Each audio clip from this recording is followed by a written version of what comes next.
اگر اس میں کوئی بھی پروپیگنڈا میں شامل ہے تو یقین کریں کہ اس کے ساتھ وہ ہونی چاہیے کہ اس کی آنے والی 7 نسلیں بھی یاد رکھیں۔ اب میں اس شخص کی ذرا بایوگرافی آپ لوگوں کے سامنے رکھتی ہوں، کیونکہ یہ شخص کلیم کرتا ہے کہ یہ پاک آرمی کا حصہ رہا اور پاک آرمی کی کرپشنز کو دیکھتے ہوئے اب کی ان کے خلاف آواز اٹھاتا ہے۔ تو اس کے اوپر سید کامران نقوی لکھتے ہیں کہ پاک فوج پہ بھونکنے والوں کی اصلیت یہ ہے، اور اصلیت میں وہ جو لکھتے ہیں میں لفظ بہ لفظ آپ کے سامنے پڑھ کے سناتی ہوں کہ اس شخص کی حیثیت کیا ہے، اس شخص کی اصلیت کیا ہے اور کیسے یہ پاک فوج سے نکالا گیا تھا۔ وہ لکھتے ہیں کہ یہ جو ریٹائرڈ باجا ہے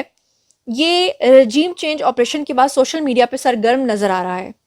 اس کے بعد وہ کہتے ہیں کہ یہ پاک فوج کو گالیاں دیتا ہے، اور فوج سے اس نے ریٹائرمنٹ کیوں لی تھی اور اس کی وجوہات کیا تھیں اور دوران سروس اس نے کیا کیا گل کھلائے تھے، یہ ایک الگ داستان ہے۔ اس کے بعد وہ کہتے ہیں کہ موصوف کی پاک فوج میں اچھی شہرت نہیں تھی، اور جو لوگ اچھی شہرت نہیں رکھتے ہیں یقیناً پاک فوج میں ان کو رینک ملنا ناممکن ہو جاتا ہے۔ جناب نے سوسائٹی میں انٹیلیجنس آفیسر کے طور پہ اپنی شناخت بنائی اور پراپرٹی کا کام اور دیگر ذرائع آمدن اختیار کر لیے، یعنی کہ آرمی کے اندر بھی آ کر اس نے اپنے دیگر آمدن کے جو ذرائع ہیں ان کو اور طریقے سے کمانا شروع کر دیا۔ ٹھیک ہے جی، وہ کسی کا بھی حق ہے۔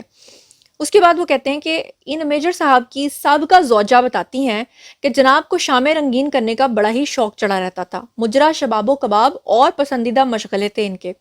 ان حرکتوں کی بنا پر ہی ان کی پہلی زوجہ نے ان سے خلا لے کر اپنی جان چھڑوا لی۔ اصل بات جس کے لیے وہ کہہ رہے ہیں کہ میں نے قلم کو جنبش دی ہے وہ یہ ہے کہ میجر صاحب کی سبین قیانی نام کی عورت کے ساتھ کسی شخص کی شادی کی تقریب میں ملاقات ہوئی، وہیں پر ان کی آنکھیں آپس میں ٹکرائیں اور یکساں کرتوت ہونے پر رشتہ ازدواج میں یہ دونوں منسلک ہو گئے۔ اس کے بعد وہ کہتے ہیں کہ یہ قیانی صاحبہ جو خاتون ہے، ان کے حلقہ احباب سے معلوم ہوا کہ یہ جسمانی سحر سے امیر زادوں کی جیبیں ڈھیلی کرنے کی ماہر اور شراب کی شوقین ہے، محفل کو رنگین بنانا ان سے بہتر کوئی نہیں جانتا۔ یہ ان کی رائے ہے، میں پھر بھی بہرحال اسے کنڈیم کروں گی کہ کسی خاتون کے بارے میں اس طرح کے الفاظ نہیں بولے جانے چاہیے۔ اس کے بعد وہ کہتے ہیں کہ باجا صاحب کی ایک سیاسی جماعت سے وابستگی اور لین دین کا دیگر روابط میں سبین کیانی کا اہم کردار رہا، یعنی کہ ان کی جو پی ٹی آئی کے ساتھ جو روابط رہے ہیں۔ حال ہی میں کیانی صاحبہ نے معروف پاکستانی پراپرٹی بزنس مین کے صاحبزادے سے انگلینڈ کی سرد شاموں کو گرم کرنے کے لیے ملاقات کی، میں اسے بھی کنڈیم کرتی ہوں۔ اس کے بعد وہ لکھتے ہیں کہ اس ملاقات کے بعد باجا ایک بار پھر اداروں اور افسران کے نام لے کر من گھڑت کہانیاں سنانے لگا۔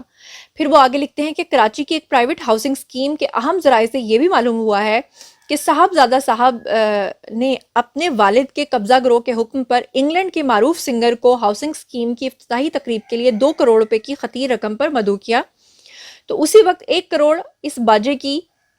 باجا کی زوجہ یعنی سبین پر نچھاور کر دیا گیا۔ ہاؤسنگ اسکیم کے مالک نے کراچی کے غریب اور مسکین لوگوں کی زمین پہ قبضہ کر کے پلاٹنگ شروع کی، تو اداروں کے طرف سے قبضہ گروہ پر پریشر ڈالا گیا کہ اصل مالکان کو حق دیا جائے، تو قبضہ گروہ نے پروپیگنڈا مشین یعنی کہ باجا کو کرائے پر لے کر اداروں کے خلاف طوفان بدتمیزی کھڑا کر دیا۔ خیر وہ پروپیگنڈا تو کچھ ہی وقت میں دم توڑ گیا اور حقیقت عوام کے سامنے آ گئی، لیکن یہ بات ان مہروں کو سمجھنی چاہیے کہ پروپیگنڈا مشین بن کر 2 ٹکوں پر مہیا ہونا ٹیشو پیپر کی حیثیت رکھتا ہے۔ ملک کے عزت و وقار پہ حملہ کرنے والے افراد کو بدلتے وقت کچرا کنڈیوں کی زینت بنا دیا جاتا ہے۔ مجھے بڑا ہی افسوس ہو رہا ہے کہ اگر ان کی کوئی سیکنڈ وائف ہے اور ان کے بارے میں اس طرح کے الفاظ لکھے گئے ہیں، لیکن مجھے دکھ اس وقت بھی اتنا ہی ہوا تھا جب اس شخص نے ہمارے ملک کی نامور 4 مین سٹریم چینلز پہ کام کرنے والی اداکاراؤں کے اوپر غلط الزامات لگائے تھے، اور جب اس شخص کو دھمکی دی گئی تھی تو اس نے معافی تک نہیں مانگی تھی۔ مجھے اس وقت بھی بہت دکھ ہوا تھا جب یہ ہمارے اسٹیبلشمنٹ اور ہمارے اداروں کے اوپر گندے گندے اور غلیظ الزامات لگاتا ہے، اور مجھے اس بات کا بھی بہت دکھ ہوا ہے کہ اگر یہ بات واقعی سچ ہے کہ اس نے اپنی پہلی بیوی کو چھوڑ دیا یا اس نے خلا لے لی، تو اس بات کو بھی میں کنڈیم کرتی ہوں۔ اگر یہ باتیں غلط ہیں تو وہ اس چیز کا ریبٹل کر سکتے ہیں، لیکن افسوس کے ساتھ کہنا پڑتا ہے کہ وہ بولتے ہی زیادہ تر جھوٹ ہے۔ اور اب جس شخص نے بیان دیا ہے کہ کس طرح سے یہ شخص لوگوں کو،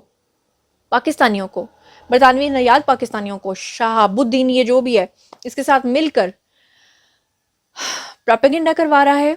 ملک دشمنی پر ان کو اکسا رہا ہے، اس شخص کو میں سمجھ سے باہر ہے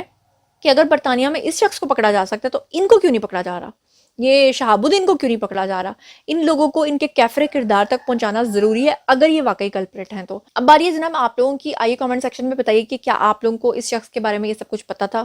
اگر پتا تھا تو کتنا پتا تھا؟ اگر نہیں پتا تھا تو اب پتا چل گیا ہے۔ جو کچھ بھی سوچتے سمجھتے ہیں کامنٹ سیکشن میں آئیے شیئر کیجیے اور بتائیے کہ ہمارے اسٹیبلشمنٹ کے خلاف پاکستان کو ڈی اسٹیبلائز کرنے کے لیے یہ شخص جو کچھ کر رہا ہے کیا آپ اسے سپورٹ کرتے ہیں یا نہیں کرتے ہیں؟ جو کچھ بھی آپ لوگ سوچتے سمجھتے ہیں کامنٹ سیکشن میں آئیے شیئر کیجیے، پرسنلی جواب دوں گی۔ مزید خبریں، ولاگز، انٹرویوز اور ساتھ یہ جاننے کے لیے میرے ساتھ کنیکٹڈ رہنا ہرگز مت بھولیے گا۔ چینل کو سبسکرائب کر لیجیے گا۔ اپنا بہت خیال رکھیے گا۔ اللہ نے کے بان۔